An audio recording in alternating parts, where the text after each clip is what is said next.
Hey everyone, this is Mason Hutchison, and you're listening to HerbRally, your daily herbal podcast. Our goal for the show is to help you along your herbalist journey no matter what stage you're at. We have over 645 episodes, so feel free to peruse those episodes and you're bound to find something of interest. Today's episode is yet another edition of the Herbalist Hour, and today I'm joined by Lian Bruno, and Lian is the owner of Puff Herbals. You can learn more about her company at puffherbals.com, but basically they sell various herbal smoking blends with or without CBD. So they have some really nice blends, which Lian actually sent us a few of the packs, and they smoke quite nicely. Actually, during the interview, you can't see it if you're listening to only the podcast, but on the YouTube channel, I actually smoke a couple of the pre-rolled herbal cigarettes throughout the episode. So if you're into herbal smoking blends and whatnot, definitely give this one a listen.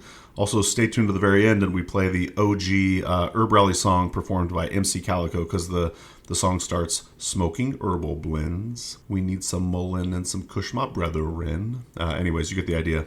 I can't do it justice like Emcee Calico, but anyways, shout out to Emcee Calico. Follow him on SoundCloud or Spotify.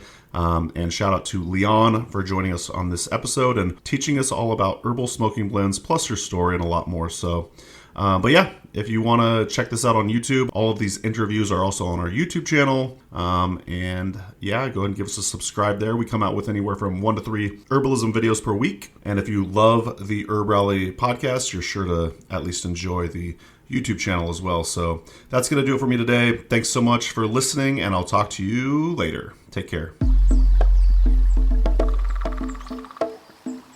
Welcome to the Herbalist Hour. This is where community gather, merging the power of people and the flowers, the sweet and the bitter to the salty, the sour. Umami, it's time for the Herbalist Hour. Welcome back to the Herbalist Hour. Today I'm joined by Lian Bruno. Did I say that correctly? You did, yeah. Awesome. I read your bio right before, and you kindly say how to pronounce your name. So, okay. Mm-hmm. So Lian Bruno is the owner of Puff Herbals, which is a like an herbal smoking blend company. So welcome to the show, Lian. Thank you for having me. Yeah, I'm really excited to get to know you a little bit more. You were kind enough recently to send me and Amanda some smoking cigs, which we tried out and were lovely. I got to say, I'll ask you about this later, but they're rolled so perfectly. They're like, I've tried rolling like various joints and whatnot, and I think I'm just like horrible at it. But yeah, these are like flawless, and they smoke perfectly all the way through. Thank you. Yeah, well done. Just to kind of get to know Lian a little bit better, I'm just kind of curious if you have any like early childhood plant memories, or like what was one of the first plants you remember having a relationship with as a child? Totally. I think chamomile would probably be like my first like real plant friend. I grew up, we had like a pretty big garden in our backyard growing up. And so I was just like always helping my dad out, like weeding as a kid and just like getting my hands like in the dirt. And then I always really liked drinking that Sleepy Time tea by Celestial Seasonings with the bear on the front. Love that as a kid. And then I think we were like at a garden center or something, and I noticed that they had chamomile seeds. And I asked my parents, like, "Oh, can we grow this?" And they said, "Sure." And so we planted it one year. I forget how old I was. I was like in elementary school, so like super young. And I think the first year it like did okay, right? But then the second year it was just like everywhere in the garden. And so I was just like harvesting it and drying it for tea. And yeah, I think that's kind of where it all began. I don't want to sound like a Portlandia episode, but with chamomile, can you smoke it? You can smoke chamomile. It's actually super lovely. It's in the Sleepy blend that you just held up. Yeah. Oh, awesome. Okay. Yeah, and we'll be going over some of your blends later. Yeah, I see that now. Chamomile flower. Awesome. I guess I smoked chamomile then. Very cool. Well, I'm kind of curious how that transition went from, say, being infatuated with chamomile as a child to like full-blown taking on herbalism apprenticeships and whatnot. What drew you to the world of herbalism, and who did you study with? Yeah, so I guess like when I was like in my early 20s, lighten up, nice. I told you I was going to. Yeah, I'm so glad that you are.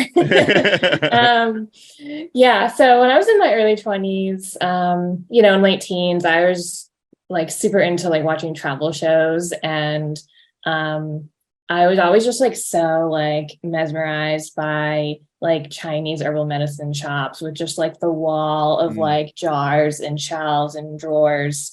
And I always thought like, how cool would it be to just like know what everything was in that shop and like how to work with it.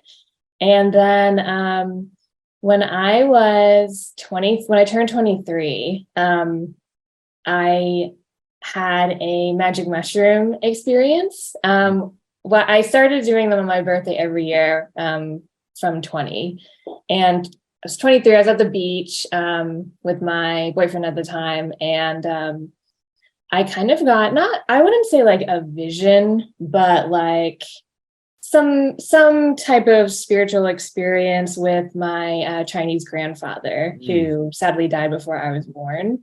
And I just felt like this strong message to really like embrace my Chinese ancestry and heritage more than I had been. And so that week I signed up for, I enrolled in a Kung Fu school, and I also this is in summer. And then I also started researching herbalism schools in the Boston area where I'm from. And I ended up studying with Kaya and Rin at Commonwealth Holistic Herbalism in Brookline. And so I enrolled with them in 2014, and I was there for the full 3-year program at the time. So was this when they were doing in person? I actually don't know if they're still doing in person or not. So this was in person for you? This was all in person. Yeah. I think like my second year with them, Kaya had just done like an online course for like the very first time. Okay. Yeah. Don't you did you study with Jade Alessandro Mace too? Yeah, she was not in the first year, but she joined in the second, and we did the second year, which was like the advanced studies year, and then the third year was the clinical rotation year. So I did second and third year with her. Awesome. Yeah, I want to say that's one of the ways I originally found out about you was through Jade. But first of all, I got to make a recommendation. I don't know if you ever go to the Northwest or not, but in Oregon, in Eastern Oregon, just outside of a town called John Day, or actually it's in John Day, there's a Chinese medicine herb shop that's been maintained in its original form since I want to say like the 1930s. It hasn't been touched, and it's actually taken care of by a nonprofit that makes sure everything is maintained. I actually want to say that there's like major funding from Samsung, which is kind of random, but they gave them like $1 million or something like that to install all of these humidifiers and all this weather control type of stuff inside, so everything is maintained in pristine condition. But it is like going back in time and seeing what a old Chinese shop is like. And so whether you, Lian, or dear listener, I highly recommend checking that out. I can't remember what it's called, but maybe if I remember, I'll include it in the show notes. But so cool. It's incredible. We actually went there on our honeymoon. We did like a whole fun road trip around Oregon, and just outside of John Day is also this beautiful place called the Painted Hills. It's just absolutely incredible, but definitely worth checking out. I have yet to go to Oregon. Okay. But it's high on my list. So you're currently in Boston then, or the area? No. So my Puff Herbals is based in Boston still. I'm in the UK right now. Yeah, I'm just outside of London. I moved here like 3 years ago because my husband got a job offer. So I'm running everything like just remotely, but everything's still like being made and shipped out of Boston. So you were kind enough to give me an Eastern Standard Time time frame, so I wouldn't get confused. Well, I appreciate that. It's just easier for people if I just say Eastern. For sure. Awesome. Well, transitioning from say your standard clinical herb school over to your interest in smoking herbs. I'm kind of curious how that transition happened, and then kind of how that evolved into, say, Puff Herbals, the business. Yeah. So I first really started, the first time I ever smoked anything, it was cannabis. And it was a week before I left to go to college at Ithaca College. And I asked my friends if they would smoke with me so that I would know what it's like, so that I wasn't just like this square showing up at college and like never having like done anything, you know? So that was the first time, and, you know, really took to it and was, you know, what you could call like a stoner or pothead in Ithaca and in undergrad. Yeah, and I graduated from Ithaca in 2010 and then enrolled in herb school in 2014. And it was the second year of school, I believe. We were talking about a client who was struggling with quitting smoking. And we started talking about other herbs that you could smoke. And, you know, you can roll other herbs in with the tobacco and, you know, kind of slowly decrease how much tobacco you're putting in. And also you can formulate specific herbs into the mix depending on the person. Yeah. And that honestly just like really blew my mind. And it had never even occurred to me until that point that like, oh, all these herbs, not all of them, but a lot of the herbs that we're learning about are also smokable, and their effects can also be felt when smoked. And that was just like this light bulb, you know, not even like, oh, I could turn this into a business, but just like for myself, like, wow, this is amazing. And so I just started experimenting on my own at home and just really, really took to it. And also in school during the third year, we had to, you know, it was like clinical rotation year, but also kind of business prep year, you know, like how do you want to be an herbalist in the world? And we had to make like 1, 3, and 5 year kind of goals or aspirations. And I had 2 versions, and one of them was going down the more clinical route. And one of them was starting a products-based business. And I just wrote down that it had to be niche, like some niche product. And I remember I wrote, you know, either something with gummies or some kind of like edible or smoking blends.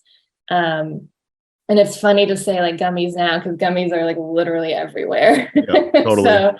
But back then, you know, I didn't know, or at least I didn't see them around as much. Yeah. And let's see, the third year of school, Katya and Rin they were a big sponsor of Herb Stock in Somerville. I've been to that event. Yeah. And they were like, oh, we have an extra long table this year, kind of like a corner front table at the Armory. And they said, do any of you guys want to sell products there? Because we don't need all the space. And so me and a friend, we were like, should we do like smoking blends and pre-rolls? And we were like, yeah, let's do it. And we only had like 4 days to prepare, or at least we waited until like 4 days before to start preparing. And bought like a couple of little handheld cigarette injector machines. Like we had one each, and we just started like making as many as we could and getting just some type of website up. You know, it was just kind of like, here's who we are and like what we're about. You know, we couldn't buy anything on it or anything. And we called ourselves Sterling Smokes because we were also roommates and we lived on Sterling Street in Somerville. And got like some business cards made like super, super quick and just showed up. And, you know, our names weren't on the bill or anything. I'm not even sure if like Steph, the organizer, knew that we were going to be part of the table. I think Kai and Rin must have told her, but yeah, we just showed up with like boxes of loose cigarettes, no packaging, and we were just selling them for 50 cents a smoke. Wow. And yeah, there was just like a line out the door, like almost like the whole time. Wow. And it was crazy. Yeah. And I really liked it because it was kind of like this bridging of like clinical work and also like product kind of behind the scenes stuff, which I really like. People would come up and we would have, even back then we had like we called it a proprietary blend. And then we had a mint and a sleep. So it was just like Sterling Smoke mint, Sterling Smoke sleep, and then just like Sterling Smokes nothing.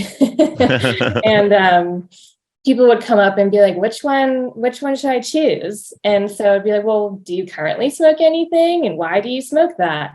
And it was this interesting mix of people that like smoke tobacco. There'd be like regular tobacco smokers, or someone would be like, I just smoke one after work or like at night, or, oh, I smoke only when I drink with friends, but I'd rather not smoke nicotine.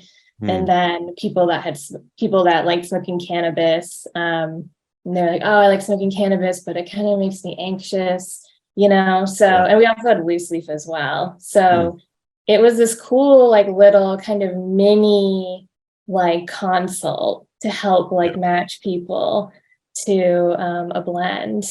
And yeah, that's kind of how it all really started. It's really neat. I just got to ask, when you were selling them for 50 cents per cigarette, hopefully you weren't just getting a bunch of quarters the whole time. We got a fair deal of quarters. laundry we money. were just like throwing them in a box. We were like not prepared really at all that first time. Yeah, I got to say shout out to Katya and Rin. They actually did the first HerbRally podcast episode, I want to say 6 or 7 years ago. I don't know if you knew that, Lian, or not, but Herbstock was where I actually met them finally in person. And that's a fabulous event. I don't believe it's happening anymore. I think Steph is focusing on other projects now, but that was an awesome event. So Sterling Smokes to Puff Herbal Puff Herbals. Are you still in partnership with that your previous business partner, or are they no longer part of it? We did that first market, and then we did the following wintergreen market.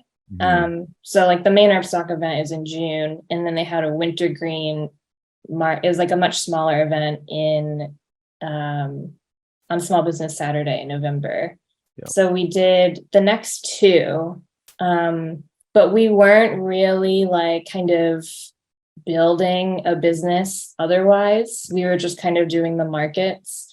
And I was also actually in school, we were both working full time, and I was doing a master's program at the same time. So it was, I just like didn't really have time to cultivate it into anything at that point. And then when I was finishing my master's program, I had to do this like huge paper, and I just like had no time for anything. I just had to finish that paper. And so when I wrapped that up, she had moved out and we just kind of went our separate ways. And then once I finished the program, I was like, okay, I've been working. I'm just going to take the summer off and just enjoy doing nothing. And then the summer ended, and I was just kind of like itching for something, like I like having like a big project kind of in my life that it like builds cumulatively, and absolutely. Yeah. And so I was like, there was really something there, and I really liked it. And so I decided to start it and like, really make it like legitimate. And yeah, originally I called it Puff Herbal Smokes. And then like a year and a half ago, I did like a brand refresh and took smokes out of the name. Yeah. Because you kind of want it to be like, say, a lifestyle brand as opposed to just centered around the smoking. I was going to ask you, what is the mission of Puff Herbals in general? Yeah, the mission is to advocate herbalism for smokers of all plants. And so whether that is providing a nicotine-free or a cannabis-free alternative, or educating smokers about herbalism and healthy habits, that is really kind of the mission of Puff Herbals. And I have yet to launch an online course, but that is in the works to kind of focus more or branch out to the education aspect. Yeah. Okay. So let's kind of delve into that a little bit. Are you willing to give, say, like a little herbal smoking blend 101 type of class for us right now, or maybe some tips and tricks on how to create maybe your first herbal smoking blend? Totally. Yeah. So if you want to make your own herbal smoking blend, you want to look at it in there are 3 components. There's a base. So a base is going to be herbs that just frankly smoke well. These are going to be your kind of fluffier herbs. So think like mugwort, raspberry leaf, mullein, damiana is also nice, even though it's not really fluffy. But herbs that are fluffy or also retain a lot of their oil content once dried are just going to smoke well and smoothly. You want the majority of your smoking blend to be a base. And then from there, you can, so say, it's 50% of the blend. Then the next 25% can be what are called supporting herbs. So these are going to be herbs like skullcap, for instance, or passion flower, herbs that don't necessarily bring a lot of flavor to your blend, but they're going to be supportive to your nervous system or help you, what kind of effect do you want your smoke to have? That's going to be your supporting herbs. And then say the next 25% are going to be your flavorful herbs. And, your flavor herbs can also have desirable effects, say lavender or mint. And that is just going to be your smoke. Just a quick break from the show to let you know about the HerbRally events page. Did you know that we add new herbalism events from all over the United States and the world for that matter on an almost daily basis? You can peruse herbalism events at herbrally.com/events and hopefully find something in your neck of the woods. You can also search by state to make it even easier to find a plant walk, conference, or class near you. And we also list virtual herbalism events as well. Check those out at herbrally.com/virtual. And again, for the in-person events, go to herbrally.com/events. All right, back to the show. Awesome. Yeah, I've heard my teacher Howie Brownstein mention say astringent type of herbs also add a body. Yeah. Does that just mean that it basically provides a more fuller smoke? Is that what's going on there? Yeah, it's interesting. So raspberry leaf is astringent, and it does give kind of heft to the mouthfeel of the smoke.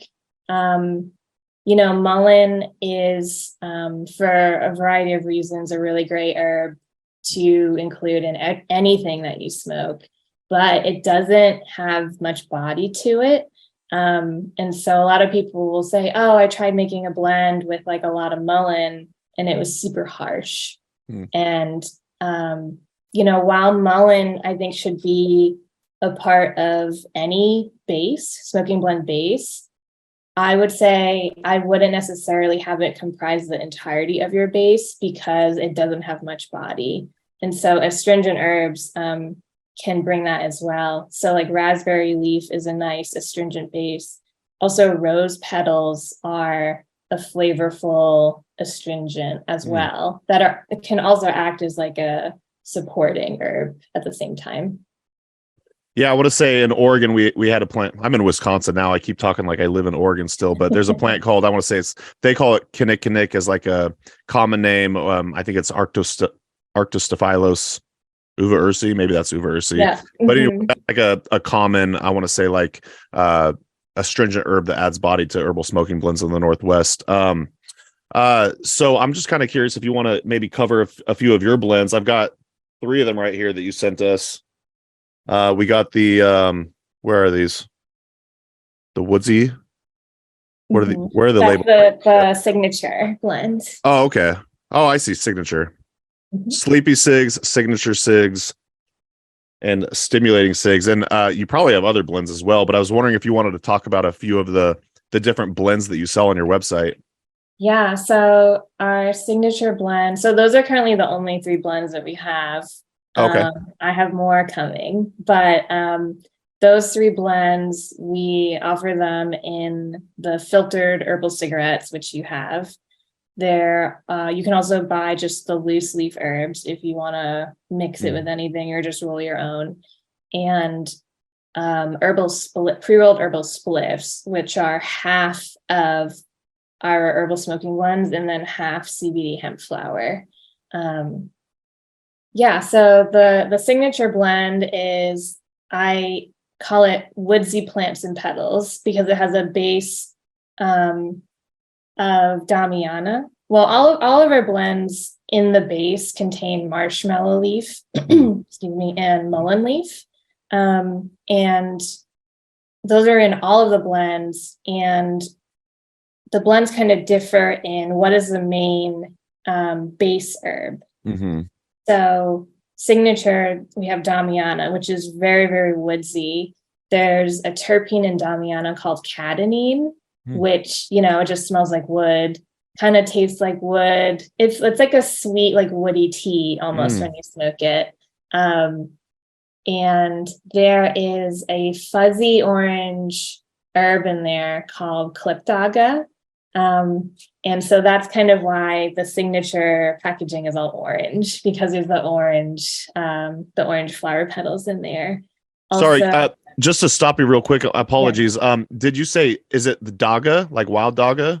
Is that it's Clipdaga. So it's very similar to wild daga. It's still in the Leonotis genus. I just learned about this plant from a herbalist named Jesus Garcia, and it's so gorgeous. And you're right, we actually smoked it together, and it's just a wonderful smoke and plant. We just published the video with Jesus on our YouTube, but sorry to interrupt. I just got really excited.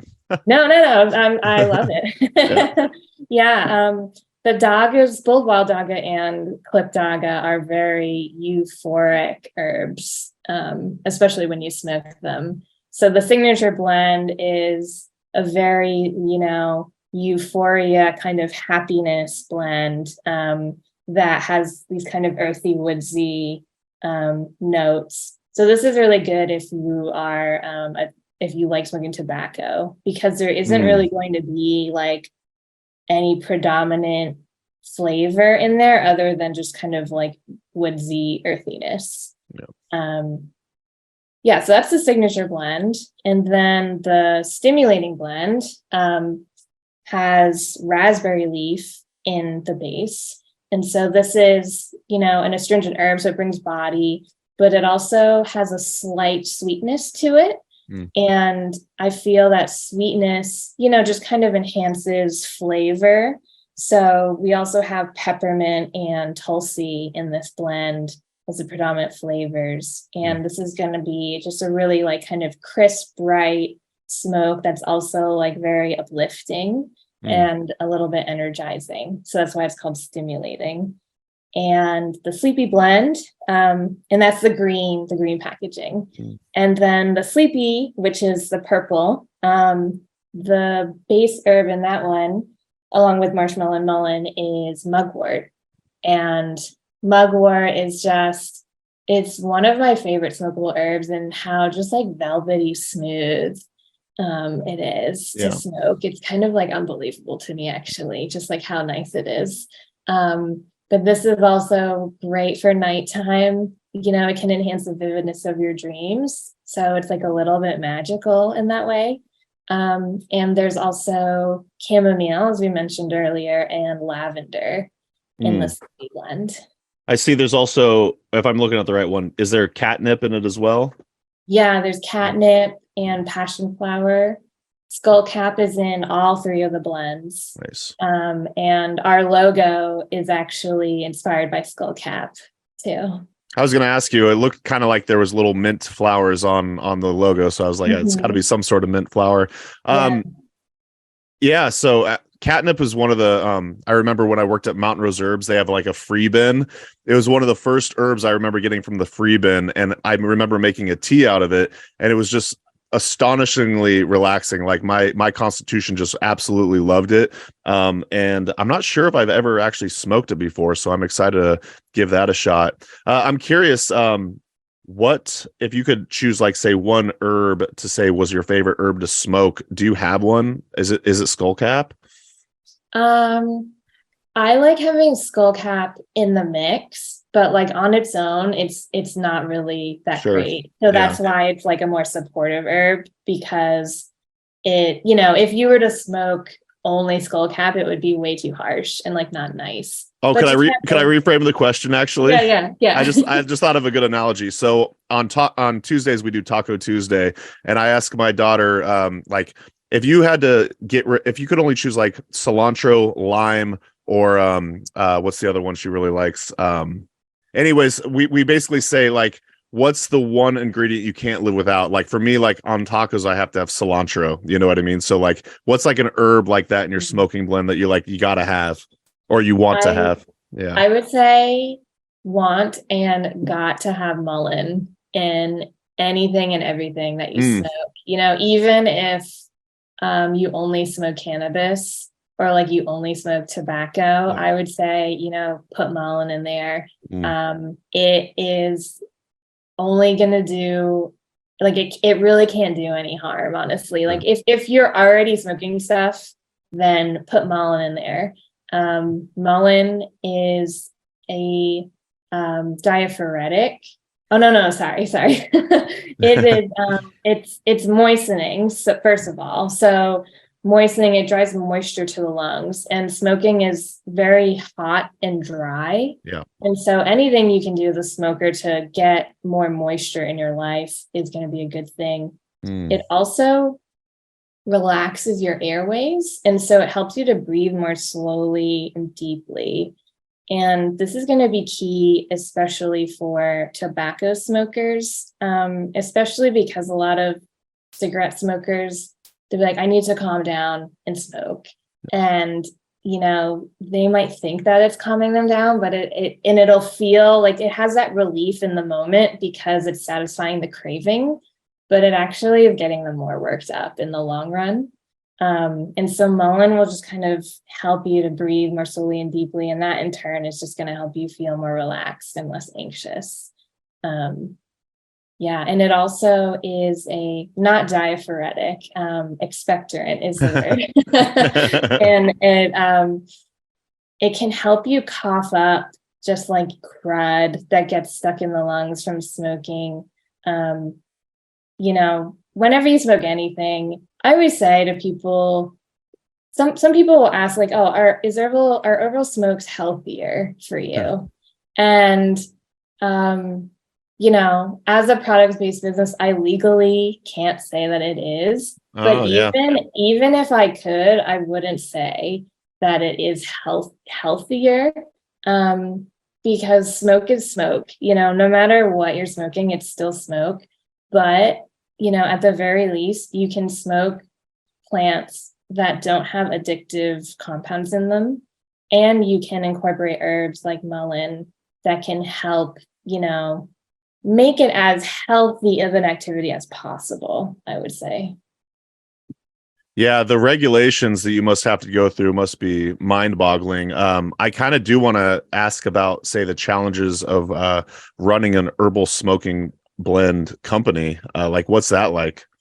Yeah, I guess, like, when I first started the business, I didn't know what I didn't know, right? So, like, kind of when my friend and I showed up at Herbstock that one time, we just showed up and just started doing it and just kind of rolled with it. And then when I started the business, I had, some knowledge about like the good manufacturing practices, but not really. Yeah. I was just like, I'll just try to be as clean as possible when I'm making stuff. But when I first started, I was kind of looking around to see, like, is anyone else doing this? And like, how are they doing it? Like, how can I be different? And one of the first things I noticed is that a lot of, at the time, other people selling herbal cigarettes or smoking blends weren't really like educating about the herbs. Yeah. And I was like, how come they're not doing this? And I knew that I wanted education to be a big part of the brand from the very beginning. And so I just started writing all these blog posts about like, the effects of the herbs in the blends that I was selling, and like why you may want to choose a certain blend over another based on the effects. And then after like a couple of kind of business coaching groups that I was in, very quickly learned that, if you're selling a product, you actually can't say a lot of things, and you can't use certain words and certain phrasing, because in the eyes of the FDA, those can be considered medical claims. Yeah. And, unless you're getting your product FDA approved and like going through clinical trials with like a medication, you can't say that stuff. So at first I found that extremely frustrating, and I had to go and like purge my website. Yeah. And, but I found in time that I actually really appreciated it, because it made me have to be more creative in my writing. And it actually made me think about, rather than just saying like some like, expectorant, for example, and just kind of leaving it at that. And like, people aren't necessarily going to know what that means. And even if you say, oh, this is what expectorant means, it's not like they're necessarily going to really retain that information. But if you kind of explain like more thoroughly, like this is what it does, and like this is how it's going to make you feel, and this is what you're going to notice, then that can stick with people. That can like just stick with people better. So that was a big challenge, but I've kind of embraced it at this point. And regulations wise, smoking blends are interesting because in the FDA, when it comes to herbal products, there's like supplements, and then there's beauty and like cosmetics. And then there's a third category that I am blanking on at the moment. But smoking blends aren't considered to be in any of those three categories, and they're technically not considered to be consumable, even though you're kind of can inhale into your lungs. Yeah. But the fact that you're not like swallowing something means it's technically not consumable. So in a way, I've also come to really appreciate that because if I were to sell like a capsule or something that you swallow, or even just like a basic tincture, a tincture is super, super easy to make at home.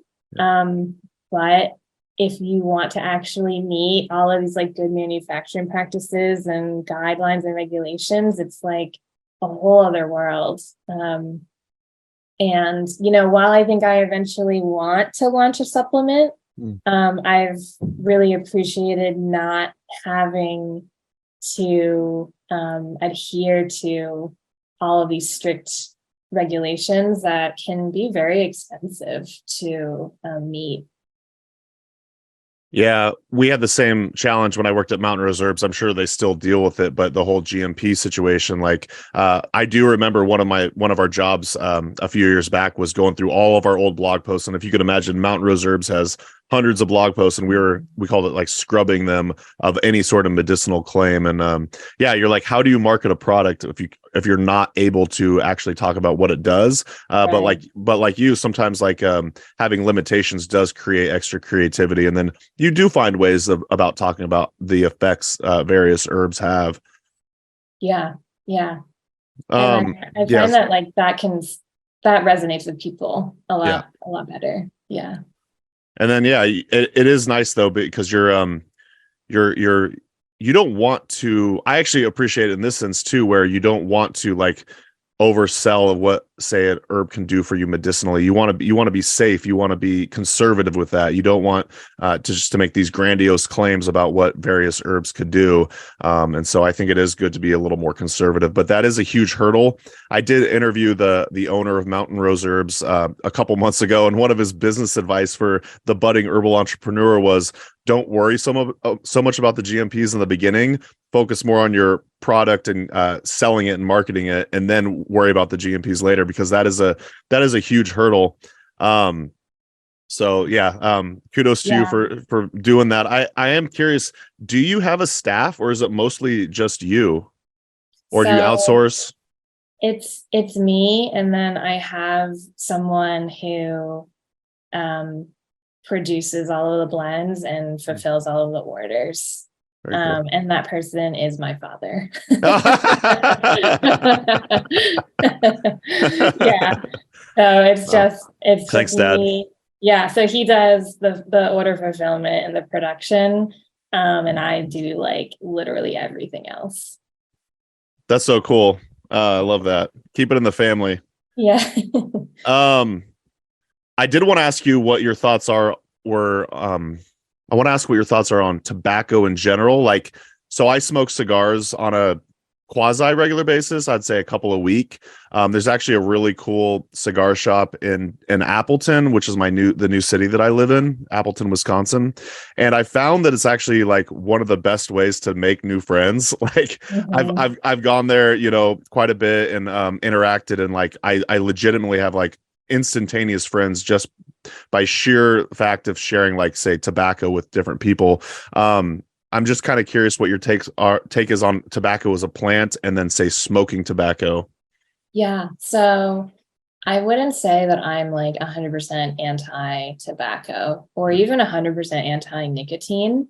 I think there's like a time and a place for these things, and they, as you mentioned, you kind of have instant friends, smoking cigars. And I just think the key is to keep it kind of relatively novel to your system, right? Because if you're doing it twice a week, I think that is like totally fine. Totally. And, it's kind of fostering community for you.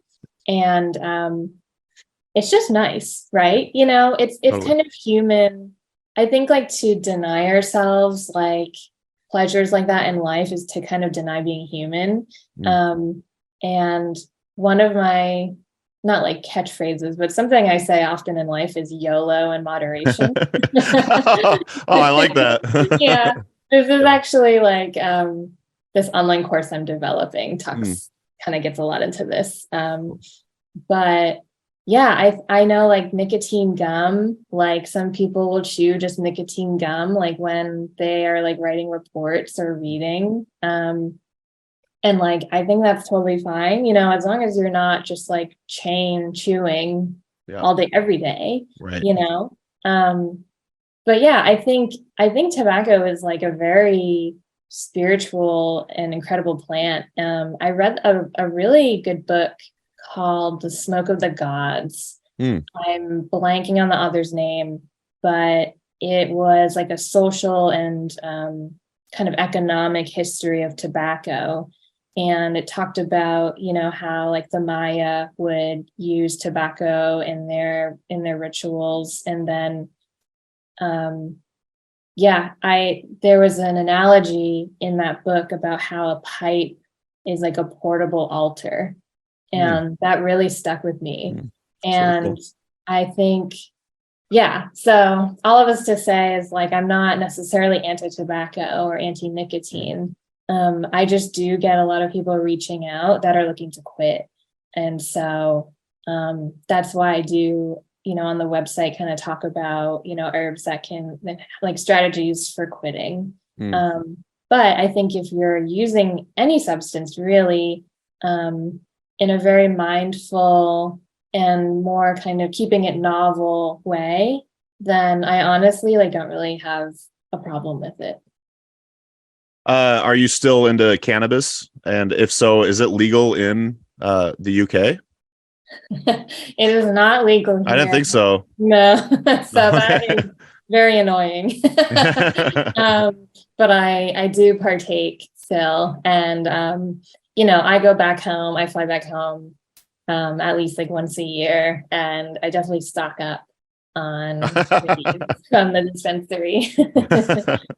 Yeah, I currently smoke. Well, I like smoking it, and I like edibles. I've recently started making butter with my husband, and like baking it into like brownies and stuff. Classic. Yeah. I want to like branch out more, but I honestly don't like the flavor of cannabis at all.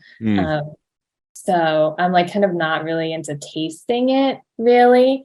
But I do like the effects of edibles a lot. Yeah, I'm currently smoking like 2 or 3 times a week right now. And I typically wait until Thursday.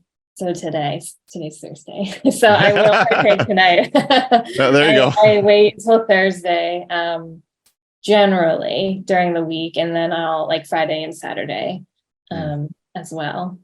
Just like once or twice a day on the weekends. If that. Yeah. Yeah, cannabis doesn't agree with me anymore. Like I would say I also have my stoner phase in my like late teens, that kind of thing. I'm just curious, just for funsies, do you recall what the first device you used to smoke out of was? Because I remember the first time I smoked weed, I smoked out of an apple, and then it was like a pop can. Oh yeah. I smoked out of just like a glass like bowl pipe. Oh, okay. That was probably like this big. Standard. One time I went to go visit friends in college, like that went to a different school than me in New Hampshire. And I turned like a soda, like a Pepsi plastic bottle, like into a bomb. But like, yeah, thinking about doing that now, like with plastic, it's like, oh, I would never do that today. Yeah, that's gross. It's a fun memory. So outside of the realm of, say, smoking herbs, do you have a particular plant ally that's one of your favorites? Yeah. So chamomile, as I mentioned, is still really big. Tulsi too. Even, Tulsi is in the stimulating blend, but I just love Tulsi tea so much. It just tastes so good. It's just so mood elevating. When I was at Commonwealth with Kai and Rin, we had this kind of herb of the month, like homework assignment, if you could call it that, where because we would meet for an entire weekend once a month, and so our kind of monthly homework was to pick an herb. That the first year of school, we pick an herb and we just work with that herb in as many different ways as possible for a whole month, so that we really got to know that plant. And then we would like write up a monograph about that herb and hand it in. And Tulsi was my very first one, I think, because I used to work with Steph Zabel of Herbstock at the Harvard Herbarium, and I knew that she had gone there. And so I was like, oh, I'm enrolling in herb school, and she was like, oh, you should really get to know Tulsi. And I was like, okay. And so that was my first herb of the month. And yeah, I really love Tulsi. Yeah, I haven't had any Tulsi tea in a while. And now that you're bringing it up, I'm like, oh, I could definitely use some of that. So yeah, I got to place an order soon. What is something you do daily to practice your herbal craft? And it could be smoking if you're like, or it could be something else. Yeah, I will have jasmine green tea practically every morning. And I inherited this really nice porcelain tea set from my grandmother, and I always just kind of like kept it on the top shelf and never used it because I was like, oh, it's so nice and I don't want to break it. And YOLO. Yeah, exactly. And it was actually only like 2 weeks ago. I was like, well, I would always complain that my tea would get cold because I like to drink it very leisurely throughout the day. And I was like, this thin porcelain keeps things very hot, like for like a lot longer. And so I started using the set, and it just like helps me to really like connect with the tea, especially jasmine. I love jasmine tea. And what I'll do, I'll have that in the morning, and then I keep the loose leaf in like the little strainer. And then in the afternoon, I'll keep that in, but I'll add in other herbs like tulsi or lemon balm or sage or whatever I'm really feeling that day. So I do that like practically actually every day. I'm sure your grandma wouldn't be happy to know that you're using the tea set. Yeah. Well, what is something that you like to do besides anything related to herbalism? Like, what's one of your random hobbies that you have? Yeah. So I love cooking. I'm really into cooking. I've always thought that if I ever like take a sabbatical later in life, or maybe after I retire or something, that I would go to culinary school. And, not necessarily because I don't know if I like want to be a chef. I'm reading Kitchen Confidential right now by Anthony Bourdain. Yep. Finally, I read that one. I've always watched like all of his docu shows and stuff, and I'm finally reading it, and it's so good. But it has made me realize that I'm not sure I want to work in a kitchen. For sure. Yeah. Yeah. As like fun as it is to read about. But yeah, I really enjoy cooking. I'm also very like physically active. I went to Kung Fu school, and one of my seafood, he died last summer actually, which is very sad, but I still practice at home. And, I go to the gym fairly often, and just like really moving my body, in various ways. Totally. Yeah. We just spent 4 months in an RV, and it got very depressing, A, because it was raining every single day in Eugene, Oregon, but B, I realized cooking is such a huge part of my life as well. I absolutely love it. I probably watched every episode of the Bourdain show, along with I read, that book and whatnot. And I realized not having access to like even a reasonable sized kitchen was just, I was starving for it, like quite literally. Like my soul was like, I need to be able to cook. And, we would be making very simple, like wraps and salads all the time. And I'm just like, this is so boring. So now that I'm back home, having access to a kitchen, it really is food for the soul to be able to get in the kitchen and cook. And yeah, I'm like cooking 3 meals a day for both of us every single time. So I absolutely love it. So, would you want to do a, let's get deep friends edition, random card question? Oh, totally. Yeah. I don't know this, but yeah. So I was doing these for the first few episodes, and then I lost the deck when we moved. But yeah, it's just going to be a random question. See what we got, and then we'll both answer it. Cool. Oh, what was something you liked or did before it was mainstream? Ooh. I would say, I guess like mushrooms come to mind. I know that like mushrooms have like exploded in popularity. Totally. Not even like psychedelic ones, just mushrooms in general. They've become like so in like the mainstream like zeitgeist, I guess, in the past few years. And like I remember, I don't know, I just always thought that it was like some like weird, like kind of nerdy thing, to be into like slimy fungus, and now like everyone thinks that they're cool, which is great, because now there's just like so much mushroom content and stuff out in the world. Yeah. That's funny. Yeah, mine's actually kind of related in a way. I want to say in my very early tween hippie years, I was buying kombucha, and I remember I'd go to the natural food store. It's called Sundance in Eugene, Oregon, and I would buy like it was like a ginger GT. GT is like a very popular brand now, but I want to say like they were one of the OG brands at the time. Yeah. And I was like, I thought I was so cool. And then later on, kombucha definitely like exploded in popularity. Right. Yeah. But yeah, so both of ours are pretty hippie, I'd say. Both fungus related. Exactly. Totally. Well, we got a few minutes left. I want to ask, we ask this question every episode, but like, what's your favorite part of being an herbalist, and what's your big why that keeps you learning and growing?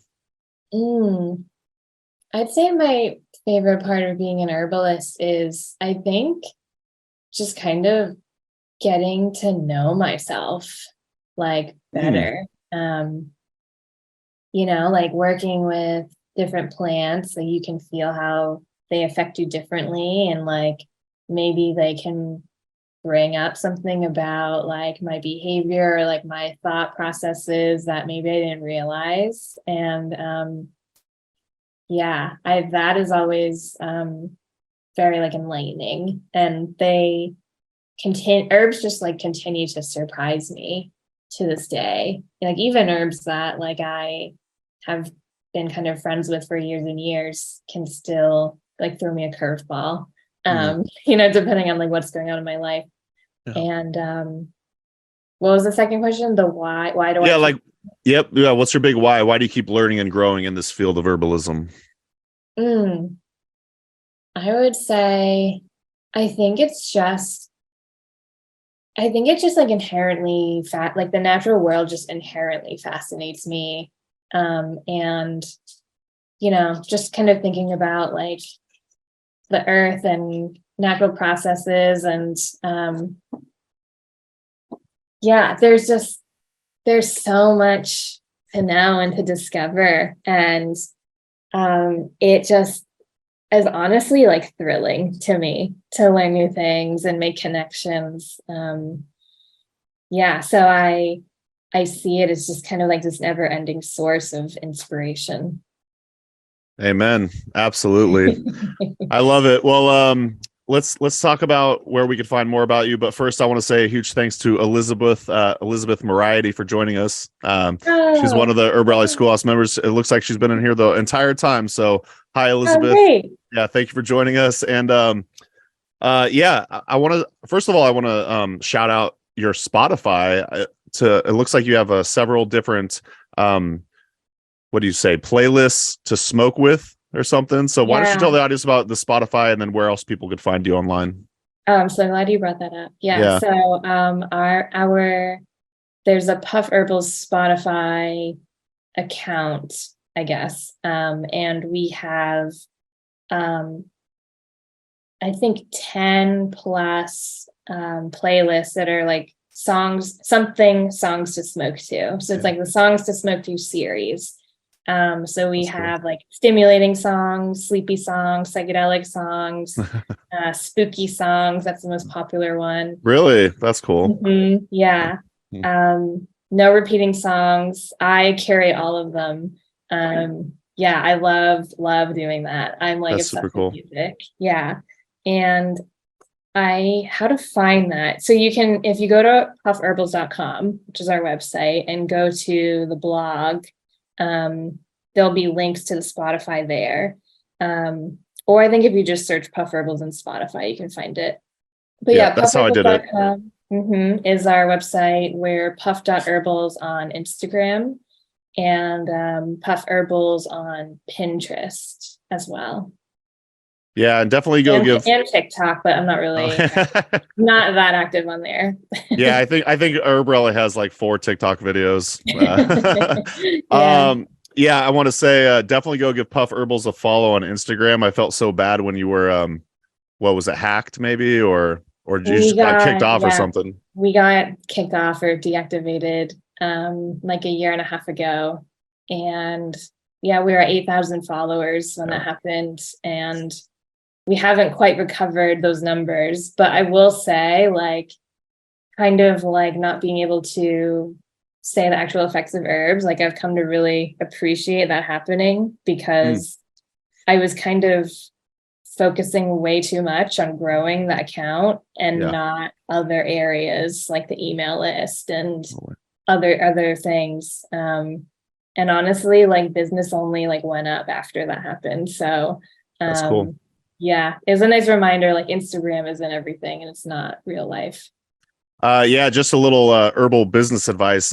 Focus way more on your email newsletter than on Instagram, because like what happened to Lian is it could just be taken away. Obviously, the algorithm is like essentially you reach nobody via the Instagram algorithm. So yeah, definitely focus on your email newsletter, but still give Lian and Puff Herbals a follow on Instagram, because you actually have really fun content. Like I'll actually find myself laughing at some of the posts. Oh my God. You don't know how happy that makes me, because that is like most of the time that's like the goal of like what I write and post. It's good. I especially like, I really enjoyed the I don't know if you just recorded your TV or something, but it was like from I want to say it was from Love is Blind, and the guy was like saying what type of chick he was into or something. Yeah, I did that. That was literally just me recording the TV. Yeah, it's like a very mainstream like dating show. And Amanda's into it. Most of the people on there are like not herbal or hippie or anything, and like this guy was, and it was like, oh my God, like he's speaking my language. Totally. Well, very cool. Thanks so much for your time today, Lian. Really appreciate you joining us on the Herbalist Hour. Yeah, thank you so much for having me. You bet. Well, we'll see y'all in the next episode. Take care. Bye. Yo, Emcee Calico, HerbRally Podcast. Yo, yeah. Smoking herbal blends.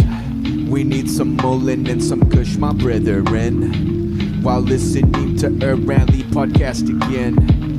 Herbalism at its finest with Mason Hutchinson. Yeah.